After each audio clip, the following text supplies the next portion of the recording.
A topic I find myself thinking about from time to time is the possible benefits and detriments of a recognizable brand. After all, a popular brand can sell consumers on a game with the name alone, but the downside of it is how the expected trappings of said brand can limit the creative freedom of those working on it. It's something that I'd love to hear someone actually intelligent go into further rather than my dumbass, but as it stands, it's something I've been thinking about in relation to Resident Evil 6, a playable contradiction of a video game that I've only recently played through to its completion.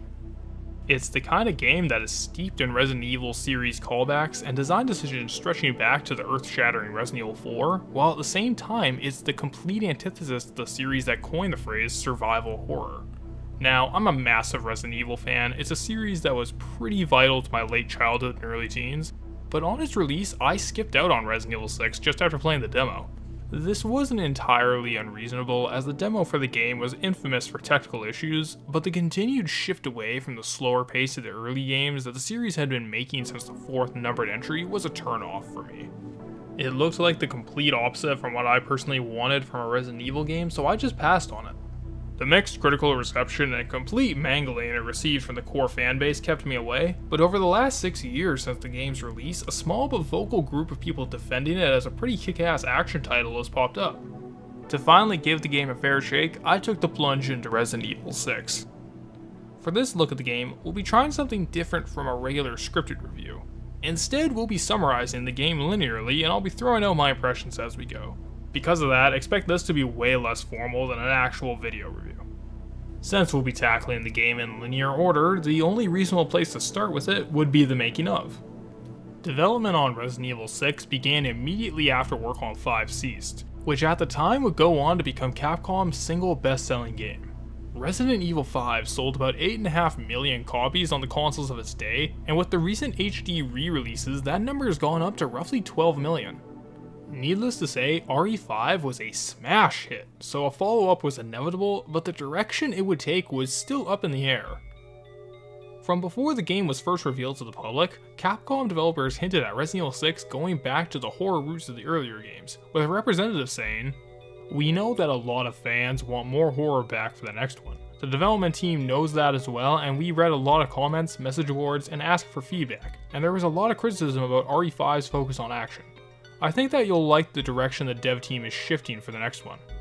However, this seemed to shift somewhere during development, as a later interview in March of 2012 saw Capcom's Masachika Kawada say that the Resident Evil series had outgrown the horror genre altogether, how they need to move further into an action-oriented direction, and how the market for horror games was just too small for RE6. He directly cited Call of Duty in the same interview for comparable sales figures.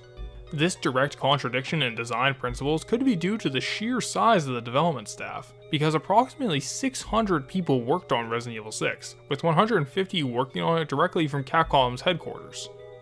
This detail about the large staff is important for context in Resident Evil 6 in my opinion. With that out of the way, let's get into the game. Resident Evil 6 first starts with a cold open cutscene that doubles as a tutorial for the game's basic mechanics.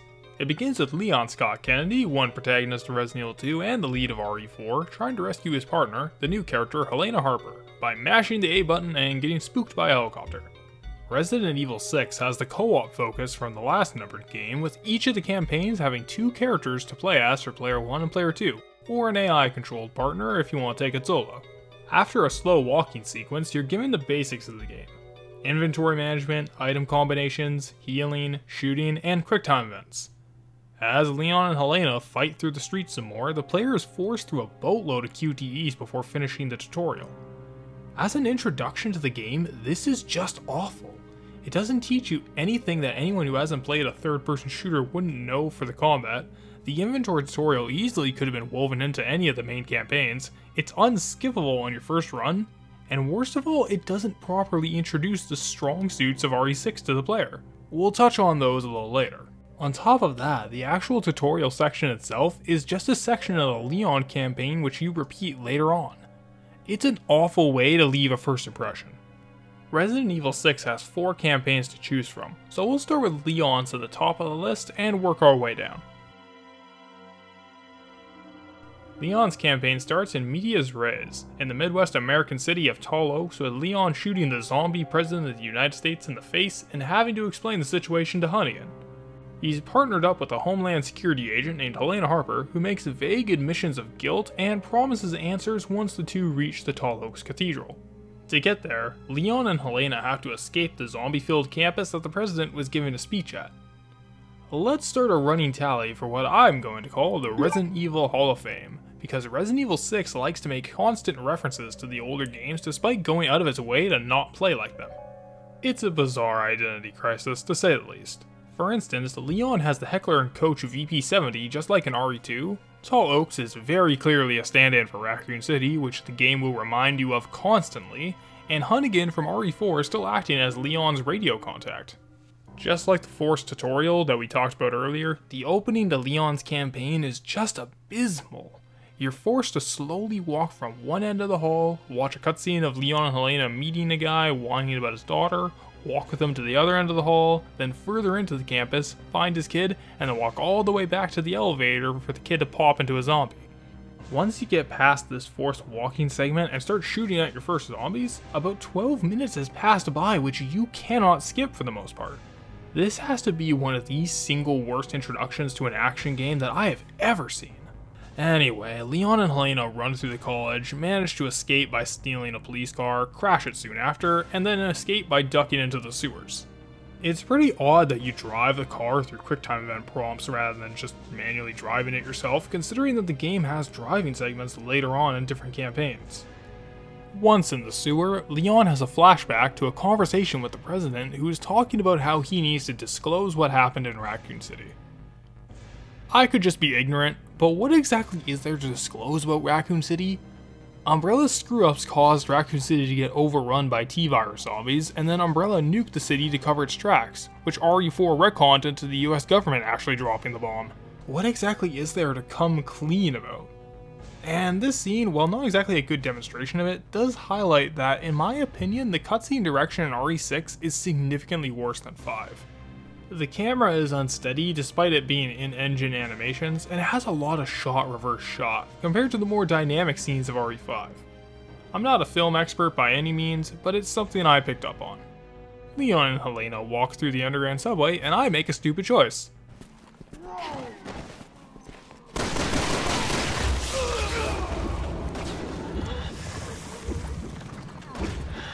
Let's use this opportunity to talk about the perk system.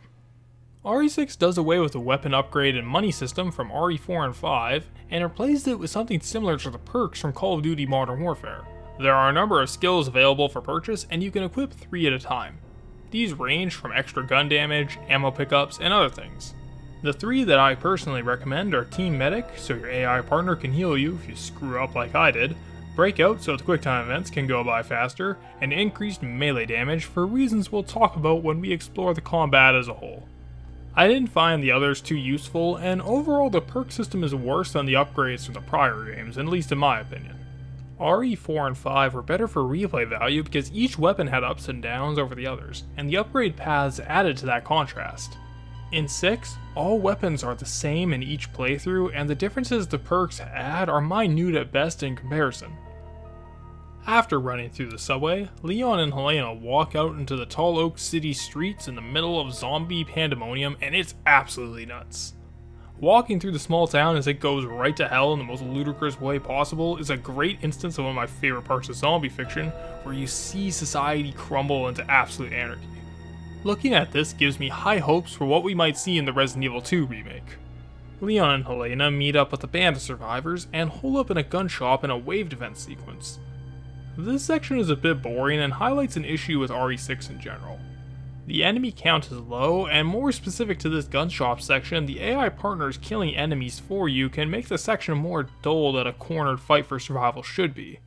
It can feel like you're competing with the AI to actually kill the enemies, just because there's so few on screen to begin with. Because this part's a bit of a drag, let's use this opportunity to talk about something that RE6 absolutely hits out of the park: the combat system.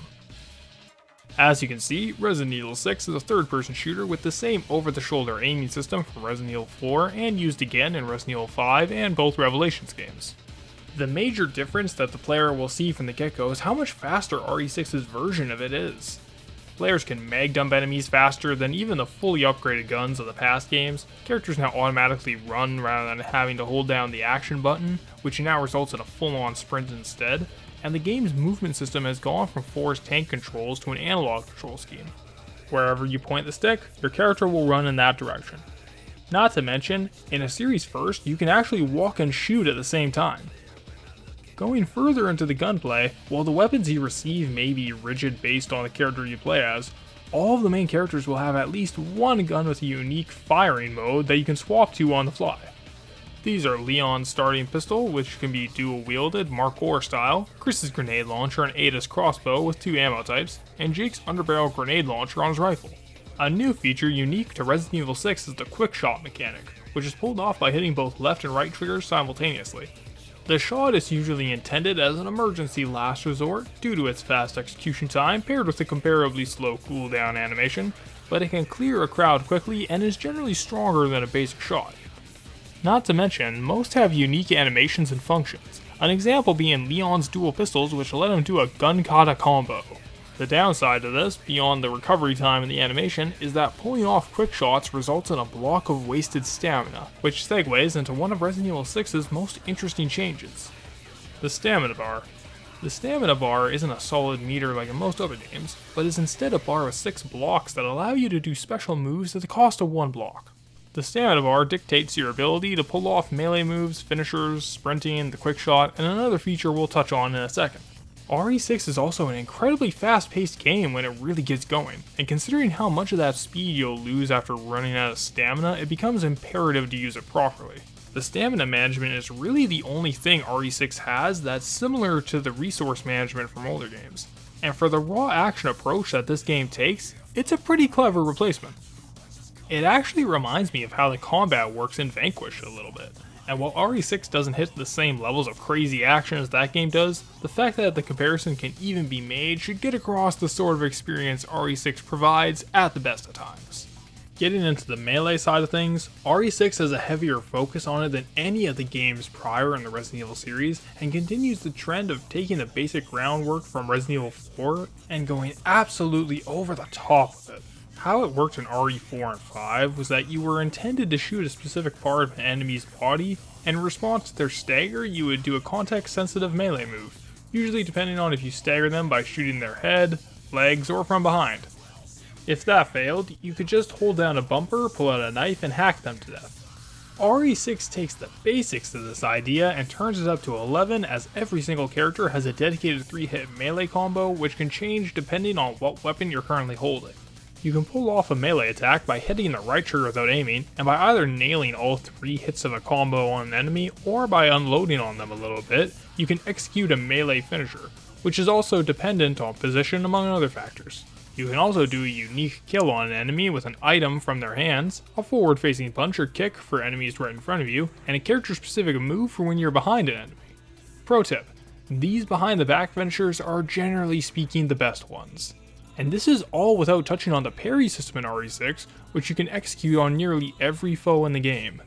Usually just before an enemy attacks, a prompt to hit the right trigger will pop up on screen, and if timed correctly, you can parry the attack to avoid damage altogether, or to perform a unique melee attack on the offender.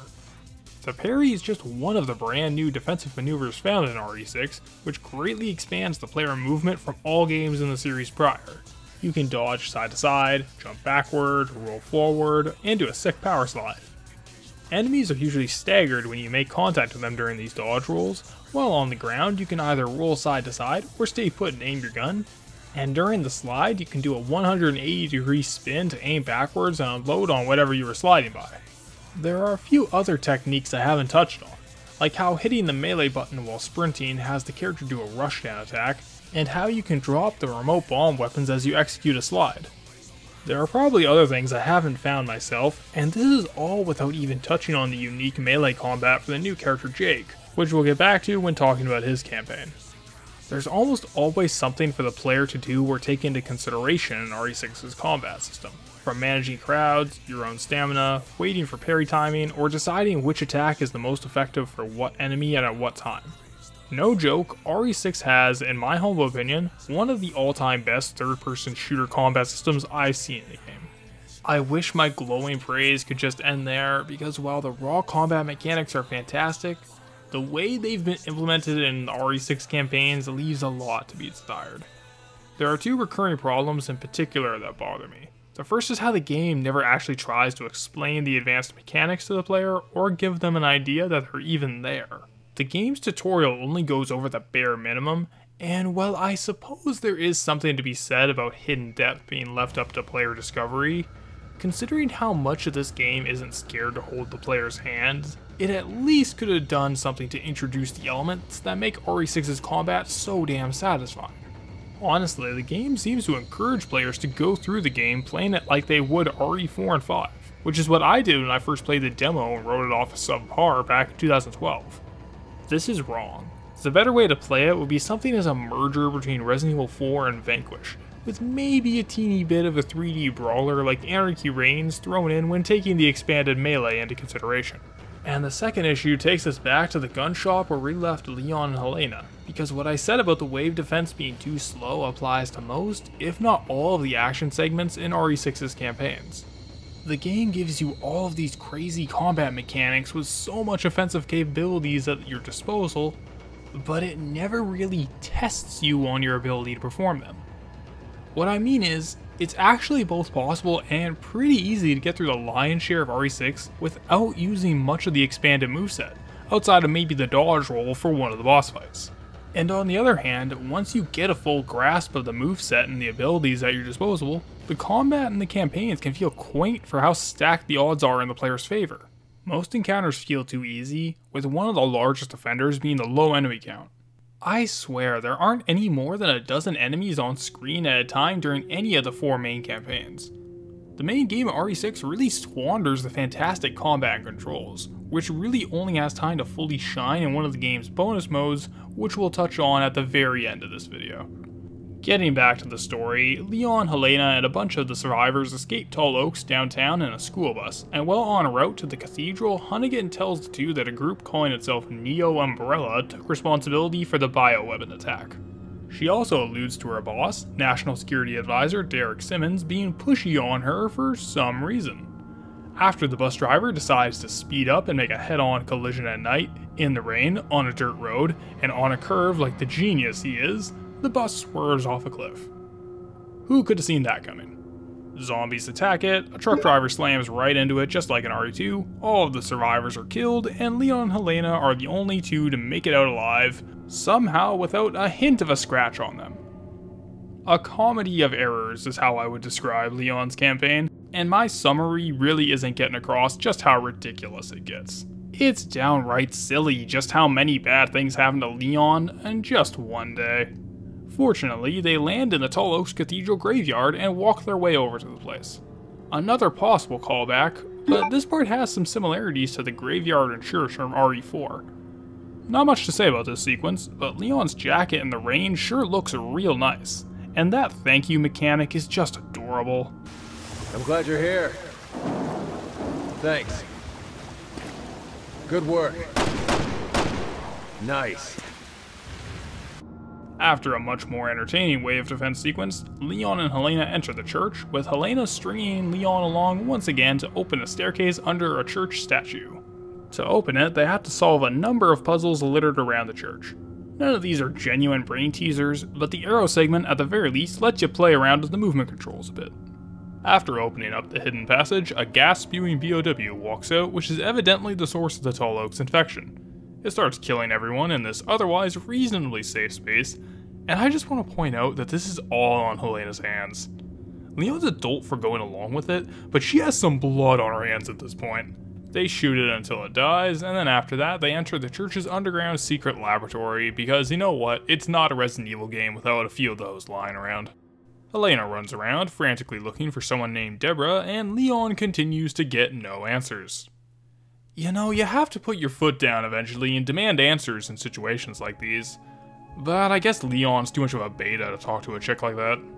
Well, a chick who prior implied that she had a hand in the Tall Oaks infection, but who cares about that, right? They enter another suspicious lab and find a VHS tape labeled Happy Birthday Ada Wong. Naturally, Leon gets a half chub at the idea of Ada running around and watches what's called Project Ada. He and Helena see what looks like Ada Wong of RE2 and RE4 fame pop out of what looks like a pod from Invasion of the Body Snatchers. His erection having left him after seeing such a ghastly sight, Leon's redirected blood flow leads him to demanding answers from this entire situation. Moving on from that, the two find Deborah, who turns out to be Helena's sister, just kinda lying around. So Helena picks her up and the group flee from the ancient underground ruins that they've now found themselves in. After trying to escape, Deborah combusts, cocoons, mutates, and as she hatches, gets shot by Ada Wong. Ada refuses to give answers as per usual, but her and Leon's reunion is interrupted by the pissed off Deborah mutant trying to kill them and crumble the ruins around them. Fleeing from the falling structure, Ada cock teases Leon some, and then the real boss fight begins. Deborah is pretty standard fare, as you just dodge her attacks and shoot her glowing weak points or explosives in the arena whenever possible, and while unremarkable, she's not annoying or anything. They fight on a minecart for a little bit, just like an RE4, Hall of Fame moment. Helena drops her down a giant well, and we're given a flashback to Helena and Deborah in a torture chamber. The same one her and Leon passed through earlier, with Deborah being taken away and Helena being blackmailed into doing evil stuff by a bunch of men in black and Derek Simmons. Turns out he was the one behind the Tall Oaks infection and used Helena as a means to an end. Ada then gives a vague allusion to who the real villain of Resident Evil 6 is. Take a wild guess. Is it that Neo Umbrella group? Maybe the surviving members from the old Umbrella? Wesker back from the dead somehow? HCF? We're up against the people who really run this country. In a very dangerous game. And if you don't play your hand right... Nope, it's the Illuminati. Why not? Ada gives no real answers during her little spiel and leaves shortly after. As a part of Resident Evil's story and lore, Ada Wong has always kind of annoyed me, though not the character herself. As a smug, fun-loving, femme fatale spy, she's perfectly fine. Actually, it's Leon as a character who gets on my nerves, specifically his relationship with Ada. In Resident Evil 2, these two spent maybe all of 3 hours together, but in that time he decided that she was the love of his life.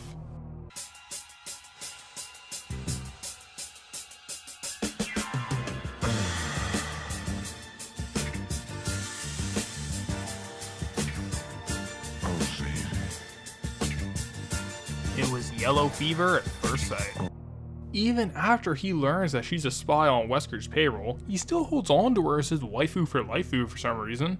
And by the time Resident Evil 6 rolls around, he's been waiting to get in Ada's pants for like 15 years, rejecting girls and getting rejected himself over that entire time. And every single time Leon's the main character of a game, a part of his character will be defined by this bizarre lust for that yellow puss. It's hard to sympathize with a character like this, but we'll talk more about it later on. After that, Leon tries to warn Hunnigan that Simmons is a filthy globalist shill, but he interjects the conversation and implies that Leon and Helena will become the patsies for Tall Oaks and the president's death. Now the two have to escape the underground temple alive. They explore the ruins, see a giant zombie shark, and another RE Hall of Fame reference happens. Welcome back, stranger. Got something that might interest you.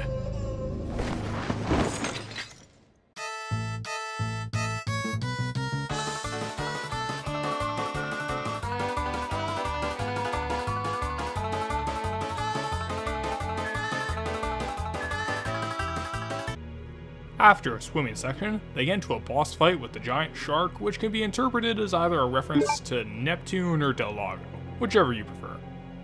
They beat it up, escape the caves, and watch as Tall Oaks gets carpet bombed by the deep state shadow government. Hunnigan calls them, saying that Simmons pissed off to China, and Leon asks her to fake their deaths so they can discreetly follow after him. A little while later, Leon and Helena take a plane ride to China, dressing more like subdued versions of how Leon and Claire were in RE2, with the blue and hot pink color scheme. Unfortunately, the pilot is infected, mutates into the gas monster from the church, and proceeds to screw up the plane. They launch it out the hull, Code Veronica style, but the passengers on the plane get infected and the whole thing starts to crash. Leon tries to save it, and does help a little, but the plane ends up crashing anyway, depicted by one of the only 2 pre-rendered cutscenes in the game. Why exactly is it pre-rendered? Who knows. But despite that, Leon and Helena are perfectly fine and walk away from the smoldering wreck entirely unscathed. However, what a coincidence, they meet up with Leon's best friend forever, Sherry Birkin, and the new guy, Jake Mueller. Sherry reveals that, as a US agent, she actually works directly for Simmons. Leon tells her that Simmons is actually a huge jerk, tries to get more info from her, but Jake bullies Leon away. I like Jake already. Leon and Jake's junk measuring contest is interrupted by the introduction of the game's big boogeyman monster, Ustanak. The player, the standard partner, and 2 new additional AIs for Sherry and Jake all take on the big guy, which we'll talk more about in detail when we get to their campaign. But here it just acts as a standard Resident Evil boss fight. Shoot him with your strongest guns until he drops. After he does, the 4 are split up, and Sherry tells Leon and Helena where Simmons is meeting them, and they all make their way to the spot.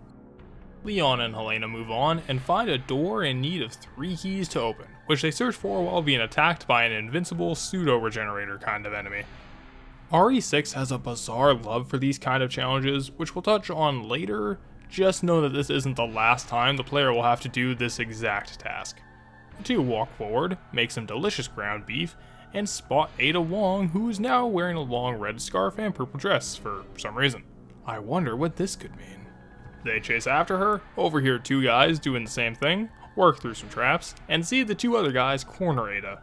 Leon picks a fight with the big one, and it ends in a stalemate when Leon learns that it's actually Chris Redfield, who is, I guess, the de facto protagonist of the Resident Evil series. The 2 play Oppression Olympics for a little bit, with Chris saying, "I've had it worse," and Leon replying by saying, "No, I've had it worse," before Chris makes a point that Leon gives a pretty odd response to. She's working for Neo Umbrella. You know what that means? Yeah, I do.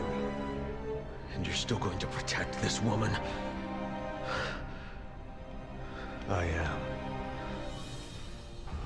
This right here is why I really don't like Leon in this game, and really outside of RE2 and 4. He has no consistent characterization outside of being absolutely pussy whipped by Ada. In Resident Evil 2, Leon was depicted as an awkward everyman, a bit of a beta trying to sound authoritative in a situation where he was in way over his head. It made sense, the Raccoon City outbreak was his first day on the job as a member of the Raccoon City Police Department. It would have been pretty damn stressful. I like RE2 Leon a fair bit, and RE4 they turn him into a goofy one-liner spouting action hero. This Leon's a lot of fun, even if he isn't really the same character as he was before, and essentially is just Dante from the first Devil May Cry. Am I the only one who thinks this? They both have similar mannerisms, haircuts, a love for cheesy lines to taunt their opponents with, and a general Devil May Care attitude during their respective adventures. I suppose it does make sense that they're so similar, as it's a pretty well-known fact that Devil May Cry was originally the first build of Resident Evil 4, one of the many failed variants of that game. However, come RE6, he's really just mopey a lot of the time, showing none of his can-do attitude from RE2 or the goofball charm of RE4. Yet he still has that same damn haircut he did in his 20s despite being a middle-aged man, and is still harboring this puppy dog love for Ada despite being way too old for that crap. Ada does seem to genuinely be into Leon, to be fair, but the whole star-crossed lovers angle only really works once or twice, not 3 times, 4 counting degeneration, and as the only consistent piece of characterization over 15 years. And back to the scene at hand, his Asian lust is so bad that he's willing to let someone who he claims to know works for Neo Umbrella just run free. The worst part of it is that, even without the full context of what's up with Ada and RE6, Chris is completely in the right here. At the very least, Leon should let her be arrested by the BSAA and held as a suspect until they get a handle on whatever the hell is going on. But nah, Leon lets his privates get the better of him, which gives Ada a chance to flee unharmed. Chris and Leon make up, Chris and his buddy Piers chase after Ada, and Leon and Helena go to the Simmons rendezvous point. They confront Simmons, Sherry and Jake show up, and then Simmons pulls a classic from the supervillain playbook and reveals his evil intentions in front of them all. He tells his MIBs to open fire, Sherry and Jake split, Simmons gets betrayed by Ada and infected with the super virus, and Leon and Helena go follow him to beat him up. They confront him on the train rooftop, where he rants about the president disrupting world order by talking about Raccoon City openly, somehow. He doesn't explain the details, but who cares, he mutates into a big flesh monster and it's time to fight. And so begins phase 1 of the Simmons boss fight. It's just kinda mediocre, you shoot, you dodge, and he dies. Bosses have never been Resident Evil's strong suit, with a few exceptions here and there, but the training arena is kinda neat, I guess. Although it is pretty easy to sandwich the boss between you and the partner and just unload on him. Also, Simmons breaks Resident Evil monster rules. Once a guy transforms into a big mutant, that's it. If they kill the protagonist, they're a monster for life now, that's their cross to bear. Simmons, however, can seemingly turn back into a human whenever he pleases, so there doesn't seem to be much of a downside to his transformation. Jackpot.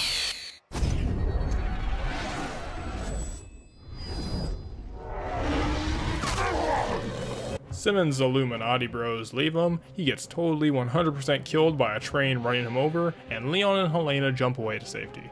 They swim to shore, but get a call from Hunnigan saying how Sherry and Jake were kidnapped, are being held on an oil rig nearby, and learn how Jake's blood is the cure for the RE6 supervirus, the C virus, which was the source for all of the game's monsters. Leon wants the BSAA to handle it despite Sherry being his best friend, and Hunnigan patches him through to Chris. Once on the line, Chris screams at him and Helena to run away from the city they're in, but it's too late. What can only be described as a zombie nuke strikes and infects the whole place. Once again, despite all odds, Leon and Helena are completely fine, and Chris tells them that he'll go handle Sherry and Jake. He also reveals two major plot points though.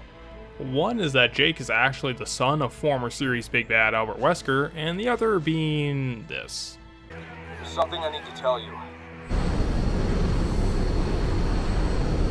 Ada Wong is dead. Watch this, Lise. You can actually pinpoint the second when his heart rips in half. And now. These are two pretty huge revelations to just be dumped on the audience like this, so I think this is time to talk about the campaign structure of Resident Evil 6. As mentioned prior, the game has 4 main campaigns to choose from, with the plot sprinkled in between all of them in a non-linear fashion. So, no matter which of the campaigns you play first, you'll always be experiencing the story out of order to some degree, and will have to put the pieces of it together by yourself. This is actually a pretty well-treaded path, and other famous stories have told their plots in similar fashions, like Rashomon, Pulp Fiction, and Sonic Adventure. You know, real masterpieces of storytelling. Because of this approach, I won't talk about my own feelings about RE6's story until the end, but the Wesker Jr. and Death of Ada plot points are awkwardly handled here. It gets even weirder when you play the other campaigns after Leon's, and these are treated as shocking moments, despite the player already having learned them if they played the campaigns in the intended order of Leon, Chris, and then Jake. My friend 4facebuttons, just gonna shill his channel right here, actually made a pretty interesting point about this, saying how the campaign should be played in the order of Jake, Chris, and Leon, essentially in reverse. As we'll see when we go through the Chris and Jake storylines, I'm honestly inclined to agree with him. But it's too late to go back now, so getting back on track, Leon and Helena decide to help out the BSAA with the zombies of it, make their way through the city streets, and then enter the tutorial section from the beginning of the game, but this time with a twist. It turns out, neither Leon nor Helena were actually hurt or anything, and the spooky helicopter wasn't actually a threat. It was being driven by an actually alive Ada Wong who was only providing cover fire. What was that, like 10 or 15 minutes of her being dead? Moving on, since this is a repeat of the tutorial for a while, figured I may as well talk about one aspect that I generally dislike in games, and I do dislike here, the QuickTime events. RE4 was nowhere near the first game to implement QuickTime events. Either Shenmue or arguably Dino Crisis has that distinction, but it seems like RE4 may be what pushed them into the mainstream. To be fair, the Resident Evil 6 ones are actually pretty fair overall, but it's the best instance of something I consider to just generally be a bad thing. They're just really lazy ways to make a cutscene interactive, and if your action-heavy, gameplay-focused experience has so many cutscenes and pre-rendered animations that you feel the need to add QTEs into the mix, I think it's time to hit the design drawing board. After repeating the opening, Leon and Helena catch up with Simmons, who rants about Ada being a traitor and stealing Wesker's kit. He then transforms into a giant flesh dinosaur. Phase 2 is a new verse, same as the first, but with assistance from Ada and the helicopter and this random red shirt who shows up. Simmons dies again, and then Leon and Helena head to the roof to meet up with Ada. Leon broods over how much he wants to bone Ada, but since this is Resident Evil 6, this awkward conversation is cut short by the elevator getting wrecked. What a thrill, with darkness and silence through the night. What a thrill. I'm searching and I'll melt into you. They get attacked by Simmons and have to work with Ada to defend him off. It's mostly just a redo of Phase 1, but in a new environment and fighting with Ada. I give my life, not for honor, but for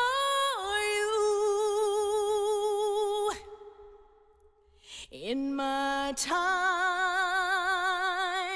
there'll be no one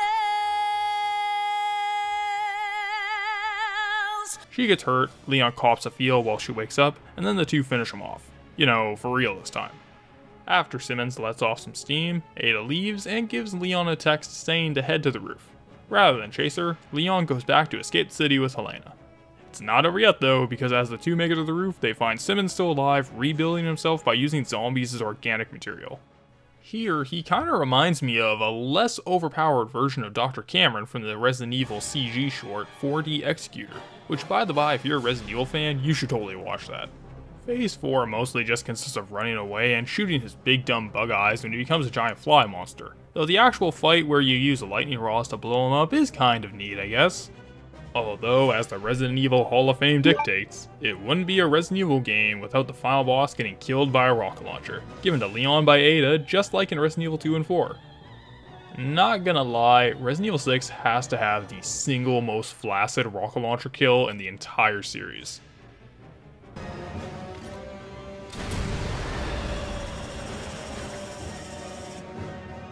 Are you telling me that the single most action-packed, over-the-top game in the mainline Resident Evil games can't end with a rocket launcher kill more grandiose than the first game? The rocket doesn't even kill Simmons, the fall does, and that just rubs me the wrong way. So, with Simmons dead, Helena has gotten her revenge and the two make it to the helicopter that Ada left for them. Ada also happened to leave another gift, her makeup container, which has a SIM card full of incriminating evidence against Simmons and all of his New World Order shenanigans. This successfully clears their names of any possible blame for Simmons' actions, which means that for a third time, Ada is the one who really saved Leon's ass in the end.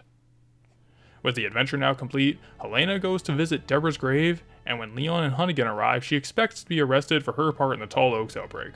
Instead, she basically gets off scot-free and is reinstated as a secret agent. Helena gives Leon Ada's makeup container for when he sees her again, further fueling his unhealthy obsession with the woman, and Helena rides off into the sunset, joining the ranks of Resident Evil side characters we will never, ever see again. And that was the Leon campaign of RE6, and overall I didn't mind it. I think the biggest issues unique to it are the awful introduction and the generally slow pace at which it moves at times.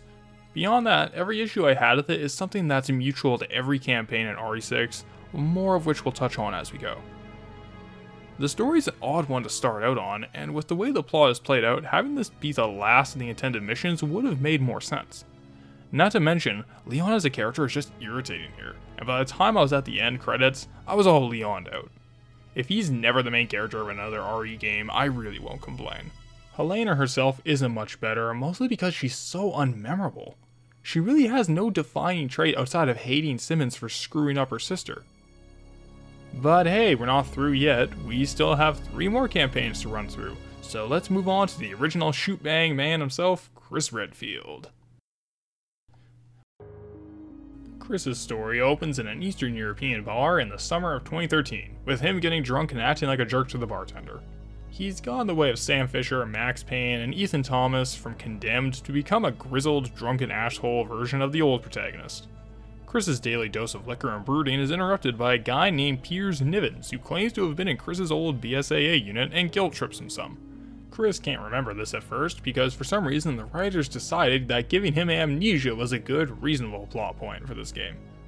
The amnesia really doesn't last long, as Chris gets flashbacks to what Piers was ranting about, and after getting cornered by other BSAA guys, he decides to go along with them.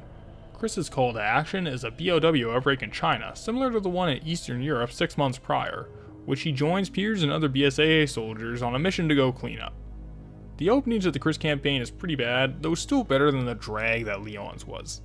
It's essentially on rails as you walk forward for a few minutes, walk by some dramatic camera angles which force you to walk even slower, and then forcing you to aim and move at a snail's pace when opening doors. I'm not aiming here, the game is automatically doing this. So the second campaign in this third-person shooter, for reasons unknown, has no faith in the player's ability to aim their own gun. After this, the player is finally introduced to the primary jobber enemy of RE6, the Javo. The Javo are less like zombies than they are this game's versions of Ganados or Magini, with the individual enemy Javo being much more outwardly aggressive than zombies and having more variety in their attacks. Javo can charge you with melee weapons, shoot you with guns or rockets, and like their Las Plagas predecessors can mutate into a variety of different monster forms, each with their own attacks and strategies for defeating. The Javo have one downside compared to zombies though, as there are less of them on screen when compared to the living dead. It's also a real shame that zombies and Javo are never presented on screen together as enemies in the same arena, outside of one section of the Ada campaign. Sort of like the sections of Half-Life 2 where you'd fight the headcrab zombies and the Combine soldiers. After getting stuck on AI partners for a little while, Chris and Piers are given a goal, to rescue some UN hostages inside of a high-rise. Before that, the two get trapped in another way defense sequence that really highlights how anemic the low enemy count can be. Once inside the building, the UN members are kidnapped by some Spider-Men, a goofy chase scene ensues, and a bolt-time rescue ends the fight. With everyone safe, Chris and Piers escape the crumbling building, but a quick glimpse of some of the C-Virus cocoons under the high-rise gives Chris a flashback to the first C-Virus outbreak in the fictitious Slavic country of Edonia 6 months prior. In December of 2012, Chris and his BSAA unit, including Piers, are in Edonia fighting a bunch of Slavs who, after getting infected with the C-Virus, became Javos. Chris acts like regular good guy Chris here, and bonds with the new recruit Finn, who is afterward brushed off with clear irritation by Piers.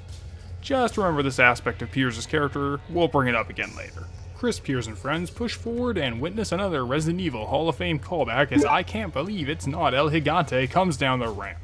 They cross an exploding bridge, Chris maybe references Vanquish, it's not really clear, and the BSAA guys all meet up with Sherry Birkin and new guy Jake Mueller. Chris and Sherry, who have never met prior, quickly bond over talking about Claire, and it was here where I began to wonder. In the game that's essentially the big climactic global outbreak that the series had kind of been building to, where is Claire Redfield in all of this? She's the protagonist of 2 of the main games in the series, just as many as Leon at that point. Hell, for that matter, where the hell is best girl Jill Valentine at? You're telling me in a game dedicated to fan service, 2 fan favorite protagonists are completely absent? I can maybe understand Jill not being here, after all they are trying to do something with Piers. Helena, however, is such a non-entity beyond her sister that it wouldn't have hurt to replace her with Claire. Might have actually been neat to see her and Leon together in a game again, and based on how Helena dresses in the last 2 chapters of the Leon campaign, you cannot tell me that it wasn't on someone's mind during the production. Well, at least we saw Claire again in Revelations 2, but back on topic, Stick in the Mud Piers hates Jake right out the gate for being a wanted felon or something like that. However, they're interrupted by the objective to destroy 2 anti-air guns and 2 El Gigantes, so the 4 all fight together. They beat everything up, Sherry and Jake's ride at a dodge is secured, and Piers continues to be a spiteful dick, brushing off poor Finn once again. He's acting almost vengeful, one might say. Chris, Piers, and the rest enter the town hall, which is filled with C-Virus cocoons, and after searching the area they find a room full of spent needles and meet none other than Ada Wong. Ada, who is wearing that red scarf from Leon's campaign, name drops the organization behind the outbreak as Neo Umbrella. They decide to bring Ada along, who claims to know a way out, but Chris doesn't seem to trust her. The whole crew fight through the town hall and are just about to make it out before, surprise surprise, Ada betrays them and infects all the BSAA troops save for Chris and Piers. Chris has a panic attack from the side of this, his mutant crew beat him up some, and Piers gets them both to safety, though the bang on the head that Chris received is probably what gave him his amnesia in the first place. We talked earlier about how odd the intended order of the campaign was, and branching off from that, I think Chapter 1 and 2 of the Chris campaign should have been reversed. With Chapter 2 as his introduction, we get a clear inciting incident, the groundwork for Chris and Piers' characters, and we wouldn't have to have amnesia shoehorned in as a useless plot point. Think about it. Chris has amnesia for 1 out of 5 chapters, so why not just cut out the middleman by reversing the order of the first 2? This feels like a choice that no one really thought through. Back in the present of 2013 China, Chris has his memories back and his steroid-fueled rage towards Ada Wong has reignited. Piers is seemingly thrilled at this, and the two head out on their own personal mission, to hunt down and kill Ada Wong. Also, just a bit of nonsense story logic, but nice gameplay consistency, the shotgun which wasn't in Chapter 1 but was picked up in the flashback of Chapter 2, is still in Chris's inventory come Chapter 3. Glad the game didn't take away the weapon, even though logic would dictate that it would. As Chris, Piers, and the rest of the BSAA guys move forward, they're attacked by a giant invisible snake, who absolutely warrants a Resident Evil Hall of Fame shoutout as a callback to Yawn, the snake boss fight from Resident Evil 1. They chase after it, Chris plays in the park for a little while,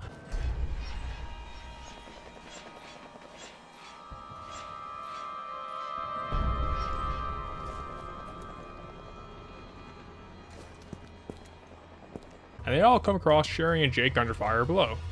Chris and Piers help the two out, fight off a helicopter, and get into a brief argument. You see, Piers is now concerned for the safety of Sherry and Jake, and wants to escort them out. Chris isn't having any of it, and they move on. After shooting down the helicopter from a moment earlier, Chris and Piers get into the exact same argument again. Let's just keep Piers' feelings towards Jake and Sherry in mind. We'll get back to it. The forced auto-aim returns as invisible Yawn slides by, but here, at the very least, it's used to teach the player that the laser reticle can render him slightly visible. Upon looking at it, Chris runs after the big snake like a huge punk, Piers calls him on it, Chris brushes it off, and Not Yawn picks off the BSAA crew one by one. After chasing it into a meat locker, you finally get a chance to fight it, and while not a great boss fight by any means, I actually kind of enjoyed this one a fair bit. The snake is constantly moving in, out, and around the room, and since it's invisible, you have to rely on audio cues and objects being kicked around the arena to locate it. The shifts between arenas are also nice. On an unrelated note, does this audio cue here sound like something from Resident Evil 4, or am I crazy? I swear to God, that is from the water room. The fight does go on for too long though, and how you do finally kill Yawn is a little odd. You have to pull a lever at the right time to electrocute it, and the timing seems a bit off to me. With the big snake dead, Chris, Piers, and the last BSAA guy move on, only for the disposable no-name to get infected by Ada Wong, who then flees into the night. They shoot the mutant teammate until it dies, and after getting even more pissed off, Piers calls Chris out on his roid rage. During the argument, Piers goes for the jugular. Do you even care about our mission anymore? Shut up! I feel sorry for all the men that died believing in you. What happened to the legendary Chris Redfield, huh? What happened to you? It's a good thing Finn's not around to see you this way. So let's talk about Piers, because frankly, I really don't like him as a character. In the 2012 Adonia portion of the game, Piers comes across as standoffish, a general jerk to his teammates, and overall just a pretty angry person. He even uses Chris's deep-seated rage as the initial call to action to get him to China. As soon as Chris gets his memories back and goes on his warpath, suddenly it's the prior bitter Piers who comes off as the voice of reason.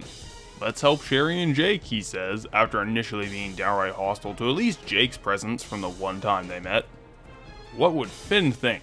Asked the man who held him in low regard on their only mission together, despite having to be reminded by him that they weren't there to arrest Jake. Gee, Chris, don't be so vengeful, says the guy who fanned the flames to begin with. Piers sucks, elegant criticisms be damned. The two stick together and keep pursuing Ada Wong, cross over a nice luxury cruise liner, and find Ada inside a test lab of some kind. However, it seems like they're not alone in doing so. After fighting some Roombas and cornering Ada, Chris gets tackled from behind, and we watch the Leon and Chris encounter again. The scene plays out the exact same way, but with the audience now following Chris and Piers instead of Leon and Helena when the scene is done. Ada has begun to flee in a red sports car, Piers brings up a Hummer, and Chris lets him know that he's actually calmed down from his blood vengeance that he felt so strongly about not even 2 minutes ago. My feelings towards the Leon and Chris encounter remain the same, but I have a new caveat to it. Why the hell does Chris suddenly do a character 180 and act like his old self again after speaking with Leon? Was it just Leon touching him and saying that he'd do the right thing? Did gazing into Leon's dreamy blue eyes suck all the hate out of his heart? I don't know, but Chris's character arc turnaround of acting like a nice guy again feels very rushed. The two chase after her, driving and shooting through the city streets to try to take her in. This is too common in games to count as an RE Hall of Fame moment, but the chase does kind of remind me of the Jeep section from RE5. It's pretty basic, though I have to point out that's one damn strong sports car. Ada drives into an aircraft carrier, Chris and Piers do a ramp jump after her, and now on board they continue their pursuit. The two have to fight through Neo Umbrella goons, avoid some searchlights, and try to get through a real stubborn door. Here! Roger! Hurry up! Yeah, I know! Hurry up! Yeah, I know!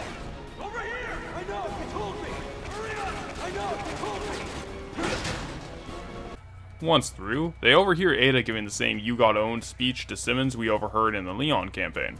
Very shortly after this, they actually catch a glimpse of Ada Wong, who for whatever reason is no longer wearing the red scarf and dress, and she flees further into the boat. The two give pursuit, and once on the boat's upper deck, they manage to corner Ada, who is wearing the scarf and dress once more. Ada proceeds to bully Chris, who just disarms her and says that revenge is dumb and he was wrong for pursuing it. They tell her it's over and she's lost, but Ada basically does the "I did it 45 minutes ago" speech from Watchmen about how her real plan is already well in motion. Basically, she wants to infect the whole world, and she's turning the Chinese city of Tashi into another redo of Raccoon City. Some C-virus-packed missiles are going to launch from the boat, but unfortunately for Ada, the same men in black who ditched Simmons earlier show up to kill her. She gets shot, falls to her death, Piers collects a C-virus sample that she drops, and he and Chris then go to try and stop the missile launch. They run through the boat, do the exact same collect 3 keys while fighting regenerators thing that RE6 has a love for repeating, and then the two get into a jet to shoot down the missiles. And so, in a moment that legit kinda took me by surprise, the former airman Chris Redfield actually pilots a plane for the first time since Code Veronica. For a brief moment, you play through a slow dogfighting section before having to defend Piers on the boat's surface while he blows up the missiles. The plane controls are a touch awkward, but the novelty of the section paired with how quickly it goes by makes it passable. Chris and Piers fail to stop one of the zombie nukes though, and as all hope seems lost, Hunnigan calls Chris out of the blue and patches him over to Leon. Chris screams at him to run away, but as we learned in Leon's campaign, it's too late and plays out the same way. The zombie nuke hits, everything goes to hell, Leon tells Chris and Piers to go rescue Sherry and Jake, and that Jake is Wesker Jr., and Chris tells Leon that Ada Wong is dead. The Wesker Jr. plot reveal is still just as out of nowhere as it was the first time around, but Chris and Piers fly out to the oil rig where Sherry and Jake are and enter the secret underwater Neo Umbrella lab completely unopposed. While waiting for the elevator, the two chat about Wesker for a while, and when Chris says that he killed him, I just like to point out that he didn't do it all on his own, you know. In RE5, Shiva also fired a rocket into his face, so for all we know, that could have been the killing blow. Not to mention how his BSAA bro Josh was flying the helicopter they shot him from. On top of that, the greatest hero who ever was, Jill Valentine, told them how to seriously hurt Wesker in the first place, and gave Chris and Shiva the rockets to begin with. Needless to say, it was a group effort that killed Wesker Chris. Chris then gives a version of the 3 days until retirement speech, announcing his plan to quit the BSAA and let Piers take over. Based on my feelings towards Piers, you can probably guess how I felt about that idea. Chris and Piers break into a security room and find a lock on Sherry and Jake's prison. They free the two, and after sounding an alarm, fight their way through its secret base. During a pretty fun 2-minute wave defense fight, with some tough enemies and a decent amount of jobbers thrown in, Ada taunts Chris and Piers from the grave with a pre-recorded message, where she basically acts as the hype man for her big doomsday monster. She says how he'll wreck the whole world and be the new king. Basically just talking the thing up as much as possible. The clock on my embalming room wall is ticking down. Only 3 weeks away to WrestleMania. Oh yes, there'll be a funeral in Stone Mountain, Georgia. Afterward, Chris and Piers meet up with Jake and Sherry, and Chris decides that now is the time to spill the beans on him killing Wesker. Jake gets pissed, guns come out, and drama ensues. Frankly, both sides are in the wrong here. I'll talk about how Jake screws up later on, but did Chris really think choosing that time was the best moment? Really man, priorities. This is the scene that really cemented for me why I don't enjoy the cutscenes in RE6, because for the most part it's just angry people screaming and pointing guns at each other. Everyone is pissed about everything most of the time, and most scenes of this kind play out the same way. Characters meet, guns are pointed, scowls are had, but then monsters show up or some other interruption forces the characters to say, "Now's not the time," and they stop fighting. It really is a letdown that the first, and at the time of RE6's release, only time that Chris and Leon ever met on screen is in this context for a couple of minutes at most. The cutscenes where this doesn't occur usually stick out in my mind as the better ones, with Chris's scenes in the Adonia chapter being nice enough. He's the cool guy, Piers is kind of a jerk. I'm just saying that some tonal contrast would be nice. And this is just a criticism for the writing and direction. Keep that in mind, as we'll touch on the actual voice performances later on. So after this little encounter, the four fight up an elevator together, with Jake promising Chris that they'll finish this later. The elevator fight is a bit on the annoying side since sniper enemies in RE6 have this irritating knockdown effect that staggers you whenever you're hit. That was just the warm-up for the main event though, because Ada's doomsday monster hatches from the big cocoon in the center of the room and all four get a good glimpse at the creature named House. Jake and Sherry escape, while Chris and Piers stay behind to finish the thing off. I like House a lot, because it's the most absurd version of the traditional Resident Evil big secret BOW final boss. It's a gigantic gelatin skeleton. Its design is great, and it gives off the vibe of being a straight up schlock horror monster. I, for one, would not have it any other way. Well, at first you run away, the fight quickly changes venues to a big circular arena where you can take it on directly. Like pretty much all other RE6 bosses, it's nothing fancy. Just unload on it until it drops. After the fight, the underwater base starts to crumble and Chris and Piers start making their last escape. House is still alive, however, and it chases them down for a while. Chris once again proves he's the strongest man in the world, but House catches up and kicks Piers' ass, resulting in his arm getting cut off and Chris getting nabbed. Piers decides to do a cool guy sacrifice though, as he injects himself with the C-virus sample that he took from Ada and grows a brand new monster arm. A nice little RE Hall of Fame callback to Krauser from RE4, if I had to guess. Witness the power! And from there, the real final boss fight starts. It's largely the same plane as Chris, but playing as Piers more than likely gives you access to the new attacks that his arm can do. Yeah, one of the unique things about RE6 that I failed to mention up to this point is the ability to play as either one of the two protagonists in the three main campaigns from Moment 1, which adds a nice touch of replayability considering that they can take slightly divergent paths from one another. Since I'm lazy though, I didn't play the House fight again as Piers, so I can't comment on how it plays. They kill House again. Chris and mutant Piers try to escape, but Piers, sensing that he's done for, sacrifices himself by pushing Chris into an escape pod. Chris is launched to safety, Piers gives House the killing blow, and Chris resurfaces to see a bright sunny day. After taking one look at the BSAA patch that Piers gave him before leaving, Chris realizes that he can't quit, and vows to keep being the Resident Evil shoot-bang action man protagonist. And that was the Chris Redfield campaign.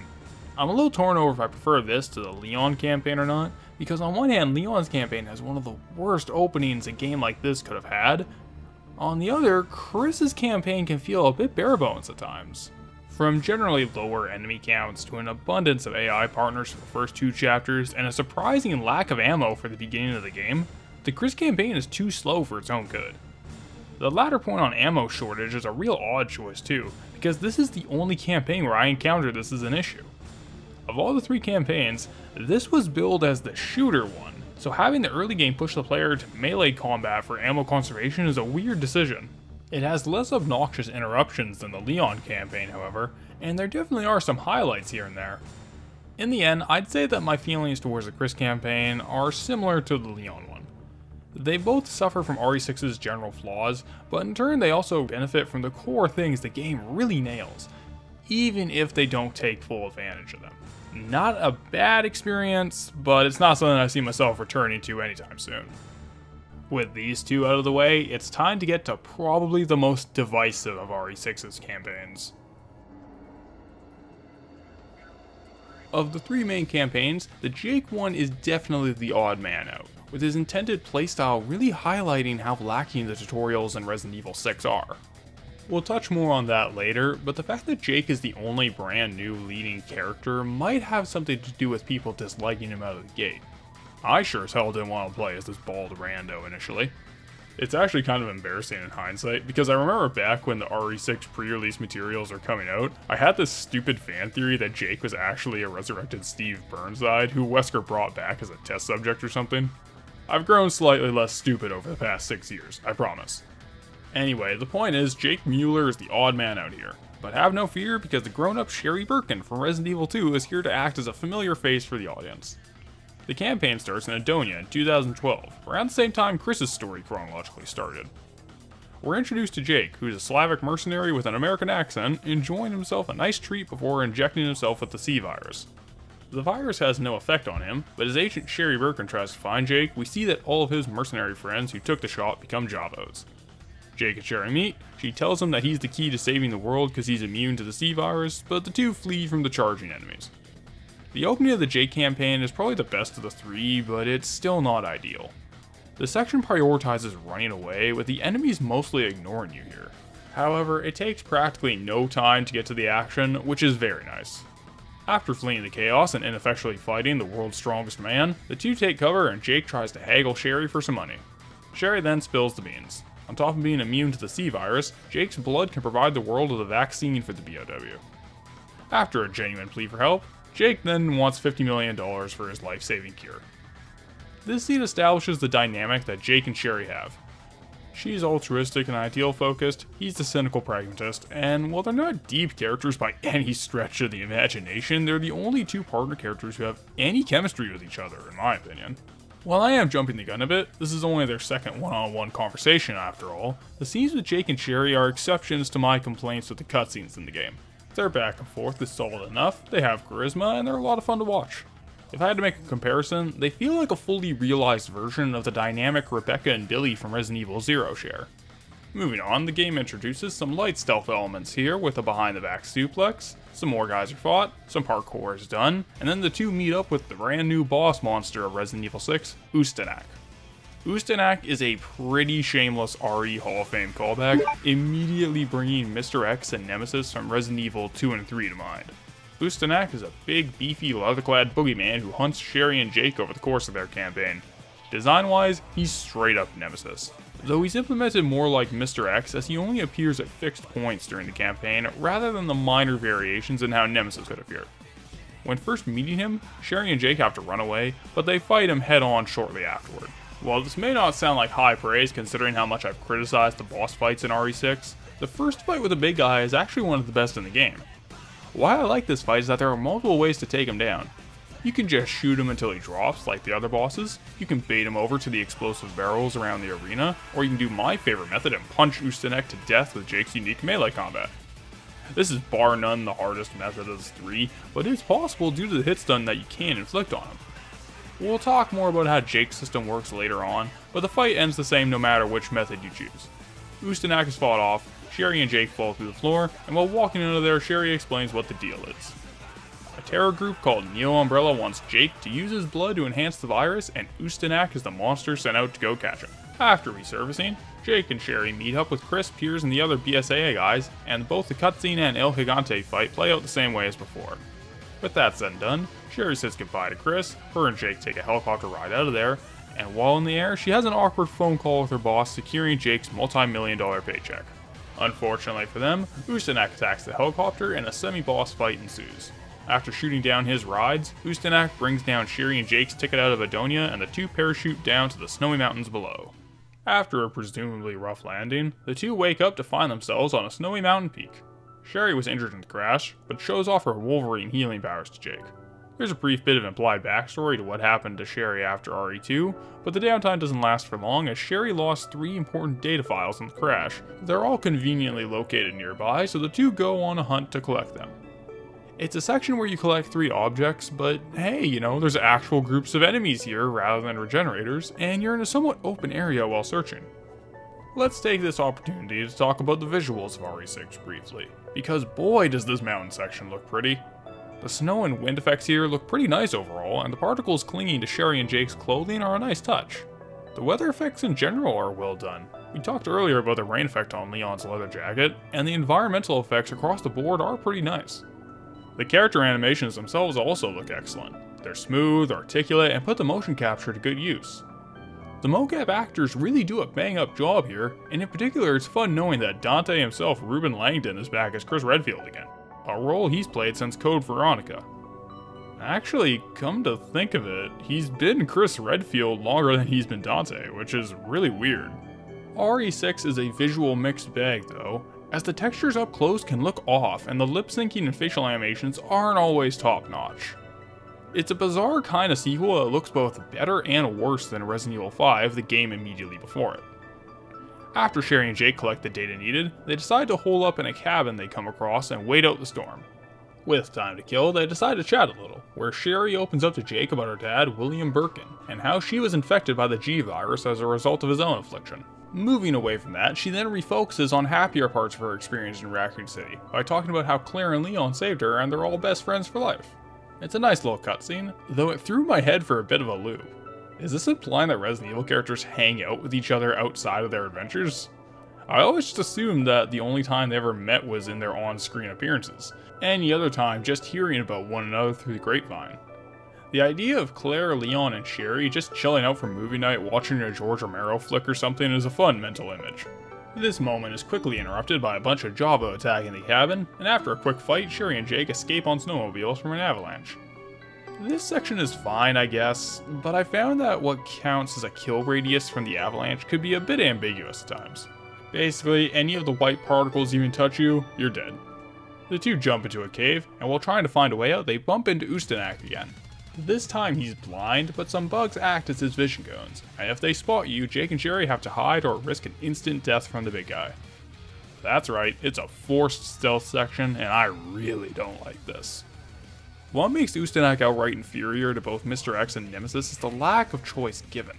In RE2 and 3, you could choose if you wanted to run away from them, or you could be a cool guy and fight them. With the exception of the mandatory boss encounters with them, it was down to the player's choice if they wanted to run or fight. This is a freedom RE6 doesn't allow, as whenever Ustanak is on screen, you must run away, or you must fight, based on whatever the game tells you to do. It's appropriate for the kind of linear experience RE6 is going for, but it makes Ustanak fall short compared to what he's clearly a callback to. And for such a fast-paced, action-heavy experience, a forced stealth segment really kills the pace. There's even a large zone perfect for what could have been a boss fight arena. Why not give the player the choice to fight? Anyhow, after running away for a while, Sherry and Jake use a conveniently placed drill to surely 100% kill Ustanak, who we will never see again. The two make it out of the cave, but are ambushed by some Javo and get punked from behind by Ustanak. Being knocked down, Jake and Sherry meet up with Ada Wong, who teases Jake with his familial history.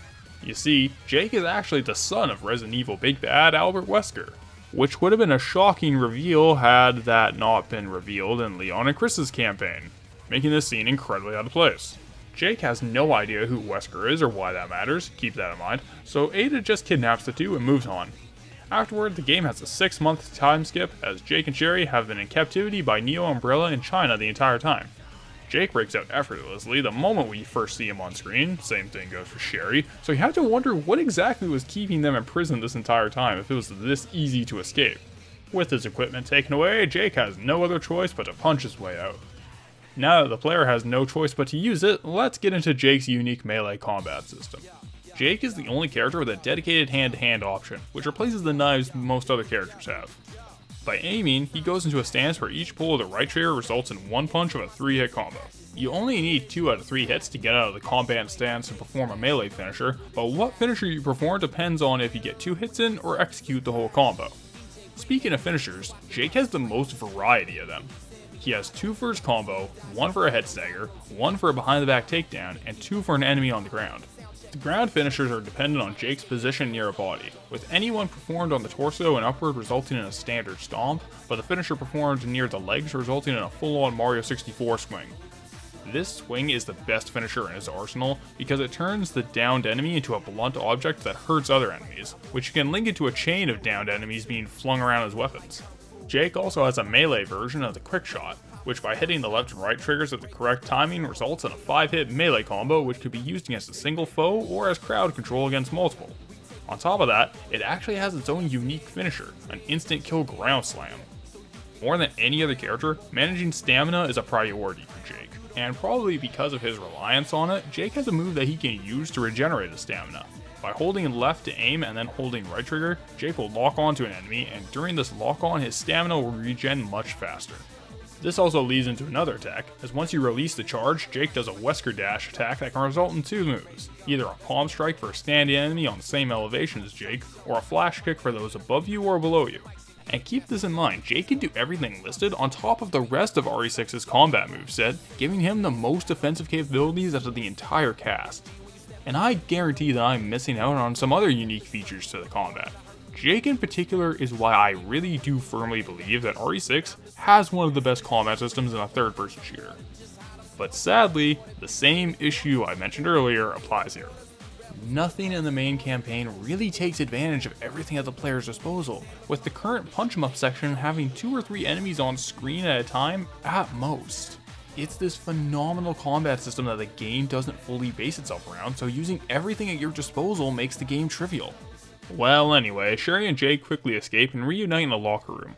As they get dressed, they chat about being in China, swap stories about being experimented on, and Jake shares how he spent 6 months being told who exactly Albert Wesker was. He broods over his daddy issues for a bit, but Sherry calls him out on his self-pitying crap before they move on. I like this cutscene, and since the writing isn't exactly good, I'm pretty sure it's just down to the voice acting here. Honestly, Resident Evil 6's ensemble voice cast is pretty damn solid. The actors aren't working with the best material, it's a Resident Evil game, let's be real here, but everyone sells their roles convincingly enough, and they sound like they're having a good time doing it. There aren't any real weak links in the cast. The particular standouts for me are Sherry and Jake, played by Eden Regal and Troy Baker respectively. The two are an eminently enjoyable double act, and if a game can make me like Troy Guy see he is to blame for my shitty redub of James Sunderland Baker, then I'd say the vocal director did a good job here. Also, major props to Roger Craig Smith as Chris Redfield, because despite my issues with Chris's character arc in this game, he does a good portrayal of a brash, rage-fueled version of the character. Overall, the voice actors make these otherwise simple characters really come to life, and I didn't expect to say that about an ensemble cast in a Resident Evil game. Back to the game, Sherry and Jake run through the compound trying to find 10 Neo Umbrella icons to unlock a door to a computer room. They find them, enter the room, and Sherry takes the research data on Jake that Neo Umbrella collected before calling her boss for whatever government agency she works for.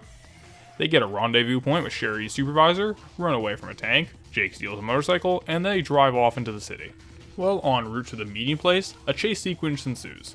The motorcycle controls like any of the other vehicles, but it's a fairly short section, and driving a red motorbike through a dingy, neon-lit city gives me a bit of an Akira vibe. It's a fun diversion. The two crash the bike, are ambushed, but are given some assistance from Chris and Piers. After a boring helicopter fight, they move through the city streets and get into a fight with another RE Hall of Fame callback, as the game's obligatory chainsaw guy shows up. He's more of a mini-boss, kinda like the one from Resident Evil 5, and after tanking a fair number of bullets, he goes down. Moving on, the two see a plane crash, go check out the wreckage, and come across Leon and Helena. The scene plays out the same way, with Sherry revealing that her boss is Simmons, and Leon wanting to know where he is. But with the additional context of who Jake is, it becomes a bit funny to see him act all overprotective of Sherry and being all jelly of Leon. But Jake, being very tsundere, is interrupted by returning Ustanak, who is still after him 6 months later. It's the same fight as it was during the Leon campaign, so instead of commenting on the fight itself, I'll share one of my big hang-ups with Ustanak. The core idea of Sherry and Jake's story seems to be the sins of the father motif, with two people trying not to be like their parents, and in my opinion, Ustanak could have better represented the past that they're trying to outrun with one simple change. Instead of a semi-original monster, it should have been a tyrant model, either based on the original TOO from RE1 or Mr. X. The boogeyman always following the kids of Wesker and Burke and being an embodiment of their work at Umbrella would have been a great choice in my opinion. On the nose? Absolutely, but this isn't exactly a subtle game, and it's not like Resident Evil 6 is hesitant to call back to the past Resident Evil games.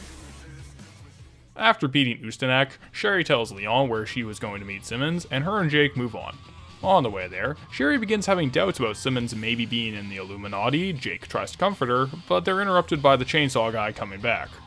They fight him on the boat for a little bit, but after it looks like they've won, it splits them apart for a little while. Just before Sherry gets killed in a boating accident, she's saved by the Cape Crusader.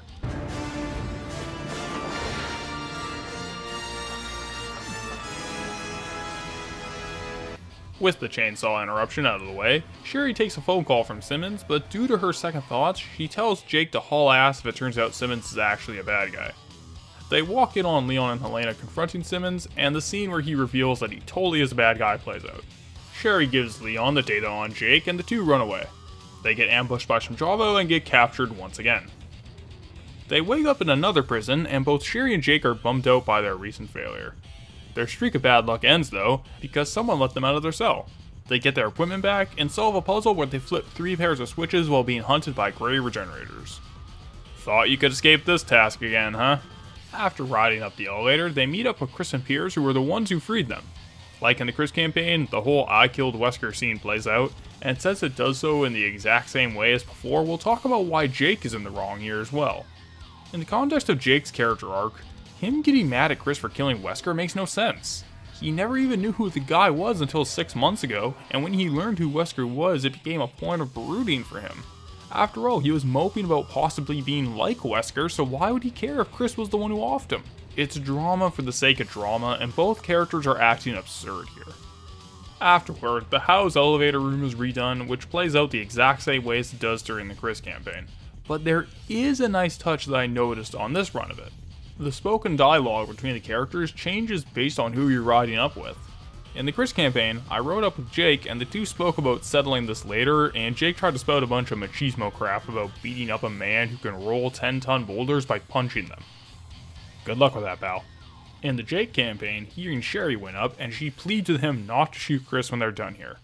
It's a nice touch, and completely unnecessary. I like that kind of thing. Like before, house hatches, Chris and Piers say, "We got this," and while Sherry wants to stay and help, Jake pulls her away and reminds her that they have some unfinished business. Jake has fully turned his attitude around, is now super on board with saving the world, and the two enter what is very, very clearly the final boss room. It looks like they stepped right into Bowser's castle, it's absurd. And here we are, like all great rival characters, Ustanak comes back for a third round against Jake and Sherry. This fight has two phases, and phase 1 on the catwalks can feel a touch more rigid than the prior fights due to your limited mobility. You might be able to beat him through melee combat, but frankly, keeping your distance and shooting him is very clearly the intended strategy. Phase 2 has the fight taken down to a circular arena where Ustanak fights like he does in the two other boss encounters beforehand, though his ball and chain weapon is slightly harder to dodge and can make environmental hazards. The fight is closer to the gunner melee open nature of the other two fights. The finisher with the team-up melee attack is also a nice capstone, though Phase 3 itself is there exclusively for the catharsis. Both Sherry and Jake lose their guns, leaving Jake and Ustanak on one catwalk, resulting in a one-sided beatdown. There's no challenge here, it's exclusively for the gratification. My biggest issue with this part is that Sherry doesn't have much to do here, which makes this a bit of a lame moment for a playthrough of the campaign with her. After dropping him into the lava, Jake and Sherry get on a lift to escape the facility, but a crispy Ustanak bursts out to follow them. What precedes here is a nice little RE Hall of Fame callback to the climax of RE0, with the two protagonists getting on a lift to escape a big monster, complete with a Magnum Revolver finisher. I'll try it your way for once. Remember what we used to say? Jackpot. With Sherry and Jake grabbing the gun and firing at the same time, I have to imagine that this is a final touch that would make a co-op campaign playthrough one hell of a ride.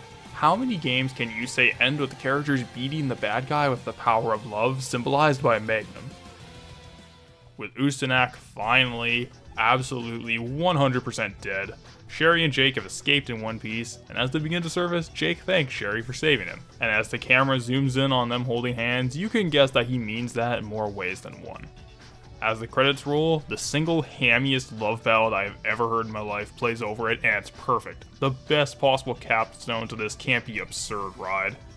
The post-credits scene shows Sherry riding a plane home, enjoying some tea while writing her report on the job. Jake gave over his blood for the C-virus vaccine, and the outbreak has been dealt with. Jake sends Sherry a text message and tells her that he lowered his asking price from $50 million to just $50.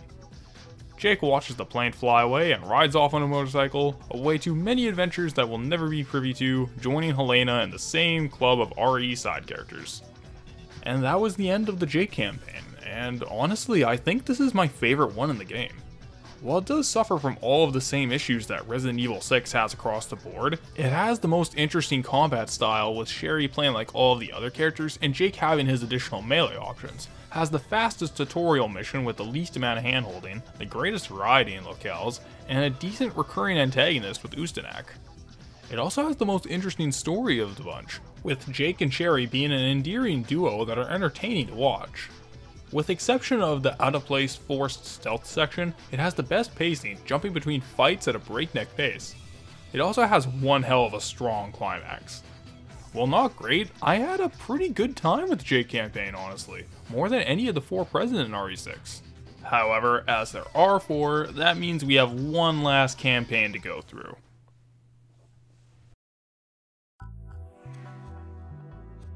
The 4th campaign follows Ada Wong and just what the hell she was up to during the main game. It's similar to the bonus mode of Resident Evil 4 Assignment Ada or the mini Ada campaign separate ways from the PS2 port. This originally wasn't unlocked until beating all 3 campaigns, and is the only one designed without having a co-op companion. This actually caused a bit of controversy, because the co-op option for this campaign, alongside the no hope difficulty, were cases of on-disc DLC. Yeah, remember that trend? Anyway, after people learned about this and got upset for being denied basic content, Capcom gave in to demand and released an update that let you access both of the features for free and let Ada's campaign be played at any time. It's also essentially the plot dump of Resident Evil 6, which fills in the holes that the other campaigns left behind. The story begins just before Leon's does in 2013, with Ada breaking into a submarine after being teased with some odd information by Simmons. Generally speaking, Ada's campaign is slower than the other 3, replacing the raw combat focus with a heavier emphasis on puzzles and some light stealth elements. Unfortunately, I'd say both are pretty underdeveloped. The stealth here takes center stage for this chapter, which is rudimentary at best. You hide behind a wall and hit right trigger when an enemy walks past you, or when you sneak up behind a guy. The game also doesn't really punish you for failing, so it's fairly easy to brute force your way through. After running away like a huge coward, Ada finds a room with a projector. She watches the tape and sees a video of Jake and Adonia with Simmons giving a mission to Ada herself, dated 6 months prior. Ada has no recollection of this, so naturally she keeps fighting through the submarine to find some answers. One of the enemies shoots an explosive, so her search is cut short by having to flee the destructing submarine. She swims through the sub, finds her way out, and while waiting for a door to open, Ada has to speak into a computer mic to answer a few questions while fighting off waves of enemies. The mic is elevated on a small platform, and you can only answer the questions manually while right in front of it. This is why the wave fight here is probably the most annoying one in the game. It's a timed battle where plot points are revealed in spoken dialogue, which is really hard to focus on in the heat of the moment. The gist of it is, though, that a person on the other end of the radio who sounds exactly like Ada claims to know everything about her. After that bit of plot intrigue, Ada finds an escape pod, and Simmons calls to tease her about a global BOW outbreak which Ada will be the patsy for. Not having any time for that, Ada escapes the sinking sub. The game then cuts to Ada going to the Tall Oaks Cathedral during the city's outbreak, and spots her beta boy Leon in the distance. She runs through the catacombs going to meet him, solving a series of pretty decent puzzles and showing off her rear ballistics along the way. Ada then encounters Leon and Helena just before Helena's sister Deborah pops into a mutant. The scene plays out the same way, Ada doing her no time to explain shtick, and the game repeats the Deborah boss fight from Leon's campaign. This is one of the largest issues with Ada's campaign specifically, as her campaign has plenty of reuse, rehashing both environmental and enemy encounters.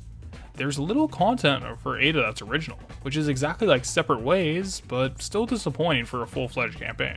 After killing Deborah again, the same cutscene plays out with Ada giving the Illuminati drop, which is frankly even more ridiculous when you consider that Ada knows she's getting framed for a POW attack right now. Why not actually communicate all of this to Leon, her #1 defender? And when exactly did Ada learn that the Illuminati was real in the Resident Evil universe? Anyway, Simmons calls her and tells her to go to the lab ahead to find her answers. After a nifty little challenge where you have to bait fat zombies into breaking down barriers and a fight with the hatching cocoons from Leon's campaign, Ada enters the lab and watches the Happy Birthday Ada Wong VHS tape. Since that clearly can't be Ada coming out of the pod, it becomes clear that it's a clone of Ada. And, what a twist, the real Ada wasn't actually speaking to Simmons over the phone, but the Ada body double impersonating him. For, reasons, I guess. The double, wearing a red scarf and dress, lays out her plan. She wants revenge on the Illuminati and is going to get it by infecting the Earth with her false front of Neo Umbrella and the real Ada Wong used as scapegoats. Don't know why you need to scapegoat anyone if the whole world is going to be infected, but, whatever. And come to think of it, I remember another game having a similar plot point to this. A central character being impersonated by a body double, the body double being made by a shadowy puppet master organization, and the body double is frequently seen wearing a scarf. Well, whatever, because the real Ada blows up the lab and calls the real Simmons to tell him about punished Venom Ada betraying him. Moving on, Ada then goes to China to follow after punished Ada, whose location she overhears after listening in to Chris and Piers being informed that she was spotted at a nearby harbor. Ada goes to the park for a bit, fights through some Javo, and has a boss fight with the chainsaw guy.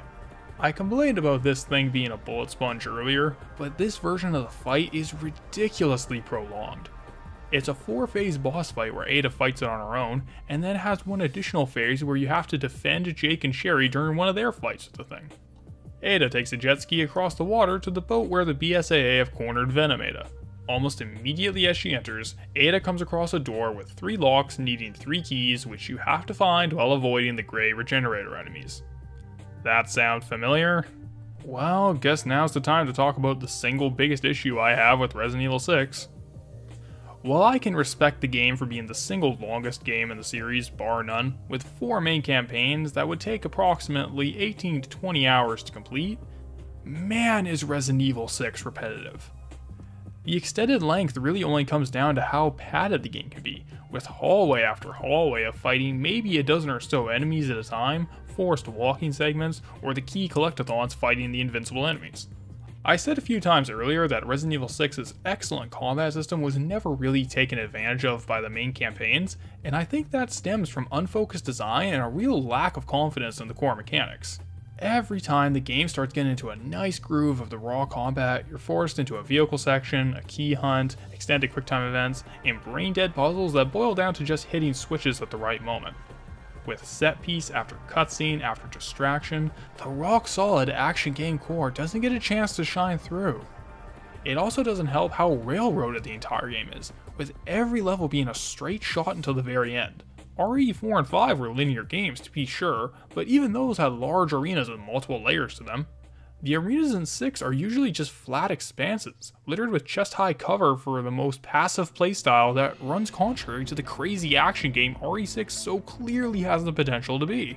What we're left with is a game with bland combat arenas, corridor level design, and momentary reprieves when the game tells you to look for 3 things while avoiding invincible enemies. Add that together with the set piece reuse, which the Ada campaign is especially guilty of, but all campaigns have to some degree, and you have a game that I think could have benefited from some cut fat. So back on topic, while running through the boat, Ada breaks into a room with a briefcase that has a recording of Simmons' voice on it. On the tape, he reveals that he began the Ada Body Double project because the real Ada snubbed him, and that punished Ada's real name is Carla. Ada learns this just as she sees Carla get shot and fall to her death. She goes to check on the corpse, but it turns out that Carla is alive thanks to the C-virus injection she just gave herself. She rants about destroying society and the world to become the queen of the ruined earth after it, so on and so forth. A lot of Resident Evil villains seem to have motivations like this. Whether they want to infect the world because they want to destroy it, because they want to rule it, because they want to save it, it's all irrelevant. They want to infect the whole earth. They're kind of like Final Fantasy villains in that regard. This is an issue with Resident Evil games after 5, because honestly, after killing Albert Wesker, I feel like Resident Evil lacks a compelling overarching antagonist. 6 has Simmons, Carla, and the Illuminati, but honestly, none of them are interesting. Revelations 2 brought Alex Wesker into the fold, who, while a decent enough villain, is still riding on the Wesker coattails. And based on how that game ends, it's very much not clear where that character is going to be taken. And come 7, they completely ignore both of the prior games to focus on the Baker family. Although maybe HCF from Code Veronica might be brought into the fold for real this time. In hindsight, Resident Evil 5 wrapped up the plot of the series in a pretty neat bow, so the immediate sequel struggling for a solid antagonist makes a bit of sense. Ada runs away from Goo Carla and tries to flee the boat in one of the most visually impressive parts of the game, and after a boss fight that RE7 reused wholesale, Ada finally puts her down for good. She finds a helicopter and flies back to the mainland to go beat up Simmons. She encounters Leon and Helena in the middle of the outbreak, and defends her beta orbiter for a little while before flying through the city streets fighting other helicopters in her mandatory vehicle section. After that, the boss fight against Simmons repeats itself.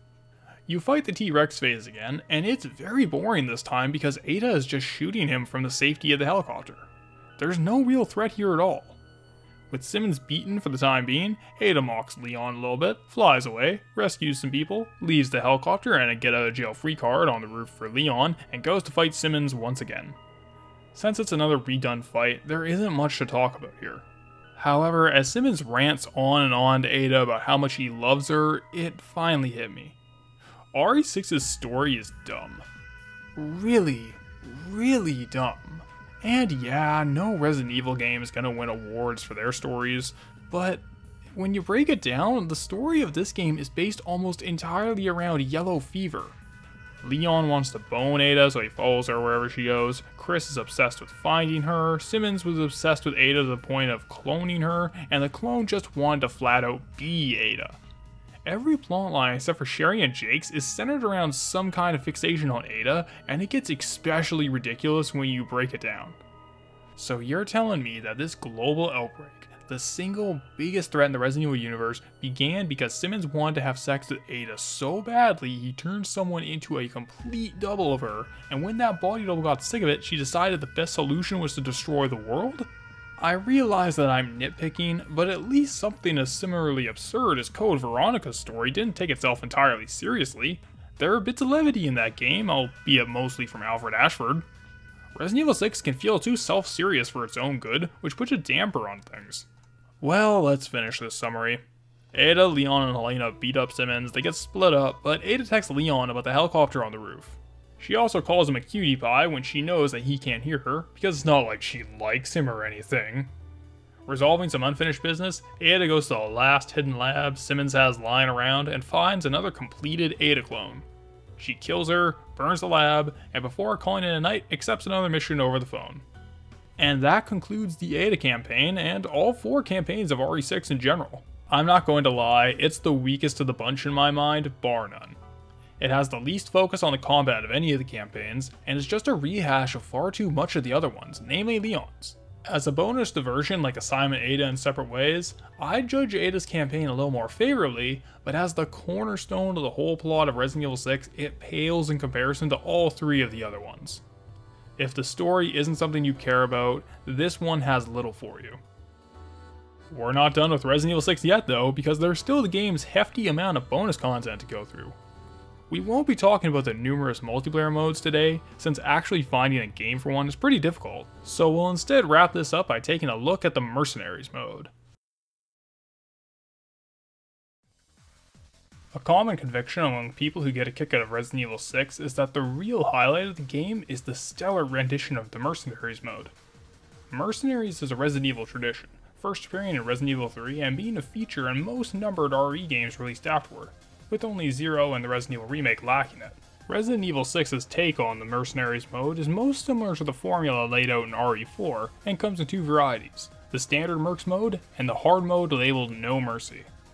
The goal of this mode is simple. Survive to the end of the time limit in an arena spawning wave after wave of enemies, killing as many as you can to rack up the highest combo possible. Once you kill an enemy, an invisible combo timer starts ticking down, and to keep that combo chain going you need to kill another enemy in any way you can within the next 15 seconds. The trick here is trying to get as much additional time as possible to max out your session. You get extra time on the clock for each enemy killed, 5 seconds for most methods, and 10 seconds for a parry kill. On top of this, there are numerous time extension power-ups around each map. Collecting all of these at the beginning of a round, picking up any and all resources along the way, is the ideal strategy. With all of that preamble out of the way, you can then focus on getting that combo as high as possible, with the risk-reward push and pull of keeping that number rising while keeping your character alive. This is why I consider Mercenaries to be the best survival mode out there, because of that additional pressure the combo meter puts on the player. Unlike most other versions of this kind of minigame, if you want to succeed, you can't just lame it out and take your time. No, you have to take active initiative to win, which keeps the action fast and frantic. Specifically in Resident Evil 6's case, I have to give praise to Mercenaries No Mercy, the hard mode variant where this game's combat system is finally given some time to shine. The maximum enemy cap is doubled to 300 from the standard 150, and the sheer number of foes on screen at a time can be overwhelming at first. With the higher enemy count and more aggressive horde mixed with the regular pressure from the clock counting down and the hidden combo time limit, the full moveset available to players becomes mandatory to win. You need to completely grasp the movement and dodging controls to bob and weave through the crowds unscathed, understand which weapon to use in what situation, how to perform specific melee moves and when to use them, and you'll quickly learn that complete mastery of the parry system is no longer just a neat trick, but downright mandatory. Mercs No Mercy is the best test of your abilities in Resident Evil 6, and while it takes practice to get used to, it's incredibly rewarding to learn how to smoothly execute each attack, parry, and dodge in seamless succession. This is also helped by the large arenas, which are designed exactly like the best locales from RE4, and are basically exactly what I criticized the levels in the campaign for not being. They're expansive enough to allow for some space, but not overly so to the point of feeling barren. And on top of that, they're multi-layered, with floors above and below one another and multiple ways for both the player and the enemies to get around. RE6's Mercenaries modes are some of the most fun I've had in any third-person shooter, and for all of my faults of the core game, I can see this mode keeping me coming back for hours. If you're a fan of action games that reward mastery of easy-to-learn, hard-to-master core mechanics, then I'd highly recommend picking up Resident Evil 6 just for the Mercenaries. Assuming that you can get it on sale for $5, maybe $10, because there is no way in hell I'd advise getting the full package here for the current default asking price. And that hesitation to recommend Resident Evil 6 is indicative of my overall thoughts on the game, which can be summed up in 2 words: wasted potential. The combat's great, but the campaigns never really push the player to actually use the full moveset. It's a bombastic action game that shoehorns in forced horror segments that fall flat on their face. It has a system designed around fast-paced gunslinging and melee action, but frequently encourages you to slow down and engage in some stop-and-pop cover shooting and bare-bones stealth segments. And to top it all off, it frequently interrupts these with quick-time event sections, tedious forced vehicle sections, and adequately directed cutscenes telling an absurd, convoluted story that takes itself way too seriously. The game has contradictory design ideas like that all over the campaigns, and the entire core game really comes across as if it had no clear direction in mind. That's probably because there wasn't one. After all, a staff of 600 people all working in different directions isn't exactly conducive to a singular vision coming through. On top of all of that, imagine the budget Resident Evil 6 must have had to have that many people working on it. While we have no direct figure, I think it's fair to say that when a game can ship 5 million units in 4 months and is still considered to have underperformed, the total production must have cost one hell of a pretty penny. This might explain why the game has this kitchen sink design philosophy, with many of the prior discussed design choices just thrown at the wall to see if they stuck. Capcom probably wanted to appeal to the widest possible audience, a conclusion that we can safely come to with the comments about Resident Evil outgrowing survival horror. This is a stance they clearly didn't agree with, considering the fact that the slower, horror-tinged Resident Evil Revelations came out in January of 2012, about 10 months before the release of Resident Evil 6. Judging by the harsh reception from most, and the hesitant recommendations from the few even somewhat favorable towards the game, it's fair to say that Resident Evil 6 was a textbook example of why you can't please everyone at once. A jarring, scattershot mess of a game that embodies the worst kind of unfocused, bloated AAA development cycle. Having said all of that, when I was finished with Resident Evil 6, I personally can't say that I outright hated it. Sure, I could have passed on the Ada campaign, but the game never became outright awful for me as I played it. And while this may cement my status as a contrarian hipster, I had a genuinely decent time with the Jake and Sherry campaign, warts and all. Not to mention, I can easily see myself keeping Resident Evil 6 installed just for the occasional round of Mercenaries that I'll no doubt be indulging in from here on out. The fact that I found this much to enjoy in Resident Evil 6 after years of hearing about how abysmal it was makes it even more frustrating to write about. If it were just an abject failure on all counts, it would be easy to write off and move on from. The fact that it does just enough adequately and does one thing so incredibly well just makes it all the more disappointing when pairing that with every other area it falls short in. There was potential to make something really special here. The fat could have been trimmed down to improve the pacing, making the raw combat the center stage of the game. Think of something like Vanquish, where it's practically all combat all the time, and you'll catch my drift. The game could still be railroad linear, but make the arenas where the combat takes place larger, with vertical level layouts to run around in. Increase the enemy count to something like Mercenaries No Mercy, to have the game be a constant game of frantic crowd control, always testing the player's grasp on the defensive and offensive tech in place. Unfortunately, as it stands, whenever I think of Resident Evil 6 in the future, I'll be thinking of the promise of what it could have been.